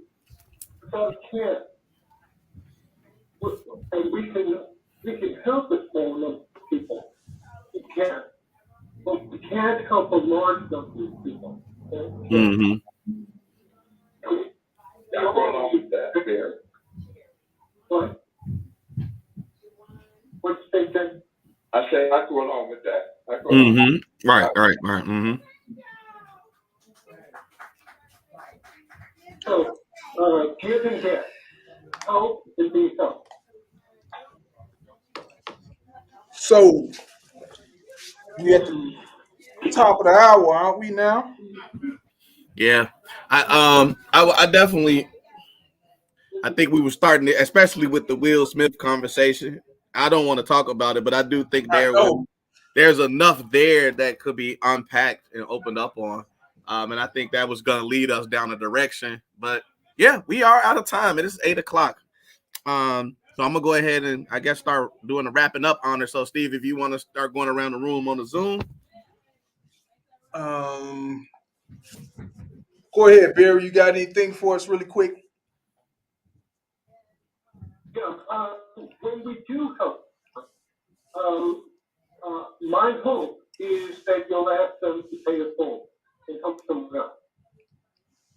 So that we can get you helping this one person realm beyond the first person to a second and third, and ideally it keeps working. That's it, thanks. Reverend Williams, do you have anything for us?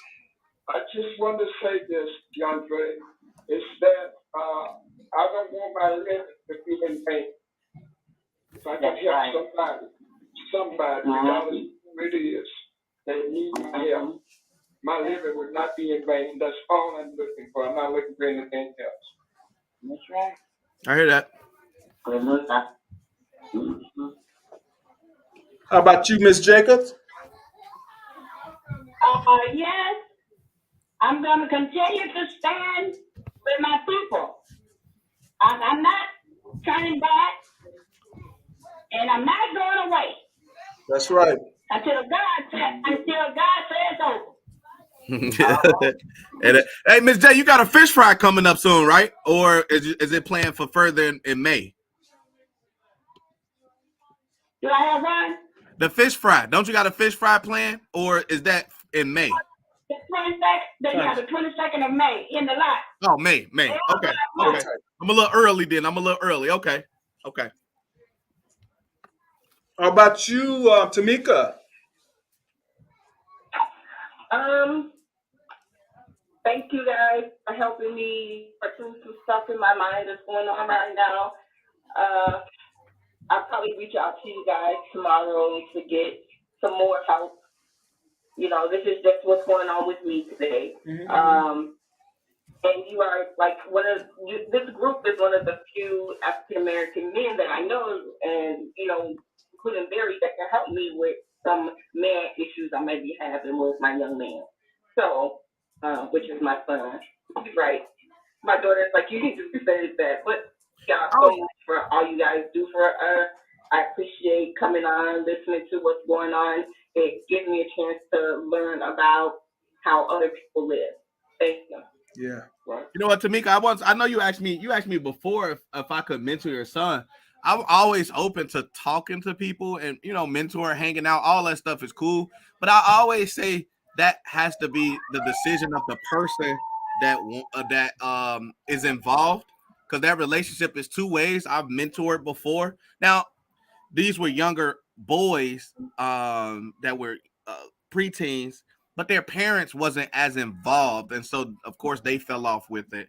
But if your son ever needs that, Yeah, but babe, I'm just saying if your son ever, you got my number, so you can always slide it to him, and you know what I mean. I'm always down to talk, so and hang out and do all that. You know what I'm saying? I'm actually starting to build a little coalition of some younger black guys anyway. You know what I mean? He might want to be a part of that, and I got some other things that I'm looking to put some young people in some spots for too. So, but Yeah, we can talk about it. Pass it along and let him know. for All sure, right. for sure. How about caller? Who's on the phone line? Anybody have any comments on the phone line? This is Rosemary Rodriguez is on the phone line. Okay. And I just wanted to say, we have to always call on divine intervention. Always. Okay. Just call on God, divine intervention. Okay, Rose. Because that is really what we're needing at this time. In my opinion, it's just my opinion. And I hate to go back to Will Smith and Vince, but we have to remember we don't know. It's not totally played out for us through the Lord, through God, our Father who art in heaven. We don't know why this occurred. But it's something deeper than, for me, I feel that it's deeper than on the surface, as people are talking about the surface part of it. But Right. it's far deeper than that. God wanted something to be seen. And one of the things he wanted the world to see is that the black man took up for his black woman. And now what goes on after that, we have to stand back and just watch. Because God is revealing not only to black, to white and other, because it was seen over the world. Right. Over the world. It wasn't in the United States. We weren't the only ones that saw that. Yes. And so that's all I have to say about that. It's deeper than what a lot of people think it is. I don't know the answer. That's why I'm open to God right now. Lord, show me, why did that have to happen? Right. How about who do we have on the landline? Somebody, is that Cora? Are you on the landline, Cora? Yeah, this Venus. Oh, Venus, you on the I'm just listening. Yeah, I'm just listening, taking all things in. Okay. But who's on the actual phone landline? Is anybody there? Hello. Oh, that's me. That's you on the phone? On the telephone? Okay. Yeah, I'm on the phone, Sid. Yeah. But I'm talking about, we have an in studio phone landline. Someone's on the landline. I don't know who it is, but nevertheless, Congressman, you have anything in conclusion? Well, the only thing I would say is that mentoring does not always take a lot of time. I've mentored many people, many young people. Yeah. What? Ernie and I started a mentoring program one time. And my little brother was a fellow named Courtney Miller. I didn't spend a lot of time with Courtney, but I spent some. He was about the same age as my son. And so on Saturdays, I'd get a chance to take them with me to the barber shop, maybe stop at McDonald's to get a hamburger, or maybe once or twice go bowling or do something. Well, when Bill Clinton was president, Courtney ended up working with Al Gore. And Courtney called me one day and said, one evening, he said, "You want to come down to the hotel and hang out with us tonight? We're going to be in Chicago." And of course, I got to know Al Gore because Courtney was working for him. He went to Friendship Missionary Baptist Church, where the room at the church at one time in the basement was named after his mother, Miss Ann Miller, but she passed. And of course, Reverend Shelvin Paul was the pastor at that time. Well, Courtney now is a minister himself in Maryland as a church. I've had the opportunity to visit it and speak at it. He also was one of the floor leaders at the Democratic Convention because he's an activist as well. And so sometimes you never know what happens So Courtney was very instrumental in my really getting to know Al Gore. And I was totally disappointed when he didn't become president. Because I had gotten to know him well. And it was all through Courtney Miller. Wow. And so you never know. That's just one program that Ernie and I started when we put together and had a group that we ran called the West Side Association for Community Action. Mm-hmm. And of course, Ernie's two daughters, he and Gloria had two daughters, and they tried to keep the organization going. And they have to some degree, but both Ernie and Gloria both have passed away. So certain kinds of involvement creates for you a lot of different kind of experiences. Many of them you just probably never would have had them. Right. And I was busy then. I was almost as busy then. Of course, this was before I ever ran for office and got elected, that kind of stuff. I was just a citizen, but I was very involved, very engaged, had a wonderful time with a formal mentoring program.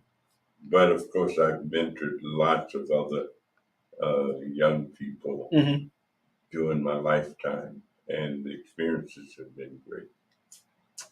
All right. All right. Well, that's about it. Let me just one last chance. Who's on the landline? Anybody on the landline have any comment? Hello? I just heard. Hey, well, look, I need. We about to get ready to wrap Oh, yeah, up. they were about to say something real quick. Who was that? Okay, go ahead, DeAndre. All right, so these young boys right here, they wanted to jump in. They said they got some solutions for the world too. What you got, AJ? Tell them, AJ. So, what's up? They need to start protesting more. He said they need more protests. What else? And they need to get the pollution out the sky. He said, and they need to get the pollution out the sky. What else? That's it? Yeah. Just two ideas. More protests about the pollution in the sky. What about you? What about you, a meerkat? I know. And you're not a meerkat. What about you? What we need to fix the world, bro? I just saw them, please. What? He just saw the police. All right, well, he just saw the police. Anyway, for me, man, listen,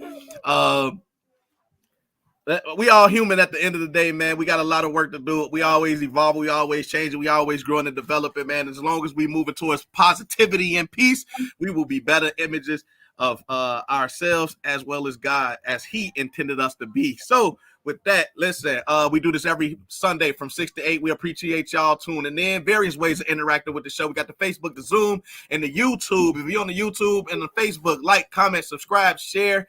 Be a part of the conversation, man. All you got to do is comment because we can see the comments and we can add them to the show.